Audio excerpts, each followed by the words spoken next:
Hi friends, అందరికీ నోటికి ఎంతో టేస్టీగా ఉండే పచ్చి కొబ్బరితో చట్నీ చూపిస్తాను, చూసేయండి నా స్టైల్లో.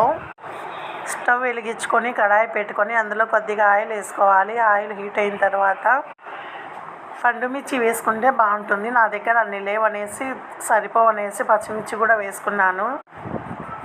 అవి కొద్దిగా వేగిన తర్వాత ఆనియన్స్ కూడా వేసుకోవాలి. ఆనియన్స్ వేసుకున్న తర్వాత ఒకటి పెద్ద టమోటో ఉంటుంది కదా, ఆ టమోటో కూడా వేసుకున్నాను. ఈ పచ్చడి వేడి వేడి అన్నంలోకి చాలా బాగుంటుంది. తర్వాత కొద్దిగా చింతపండు కూడా వేసుకోవాలి. ఇందులోనే జీలకర్ర, చింతపండు, వలిసి పెట్టుకున్న తెల్లవాయలు కూడా వేసుకోవాలి. బాగా వేయించుకోవాలి. అలాగే పచ్చి కొబ్బరి, సన్నగా కట్ చేసి పెట్టుకున్న పచ్చి కొబ్బరిని, ఇవన్నీ టమోటాలు, పచ్చిమిరపకాయలు వేసినాం కదా, అవన్నీ బాగా మగ్గిన తర్వాత ఈ పచ్చి కొబ్బరిని పైన వేసుకొని బాగా కలుపుకొని వేయించుకోవాలి. వేగిన తర్వాత రోట్లో వేసుకొని ఉప్పు వేసి దంచుకోవడమే. చాలా ఓకే, బాయ్.